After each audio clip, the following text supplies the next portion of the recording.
Hampir 2 bulan pasca banjir bandang, puluhan keluarga masih bertahan di posko pengungsian di Dusun Payarubeng. Mereka bertahan dengan fasilitas yang serba terbatas, termasuk fasilitas MCK yang tidak layak, sehingga berisiko terhadap kesehatan penyintas bencana.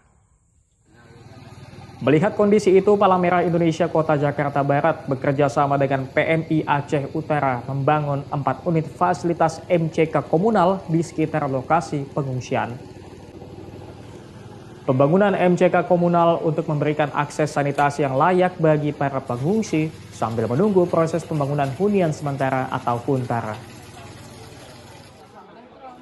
Selain membangun fasilitas sanitasi, PMI juga memberikan pelayanan kesehatan bagi para pengungsi dengan melibatkan dokter, bidan, hingga perawat. Zikri Maulana, Kompas TV, Aceh Utara, Aceh.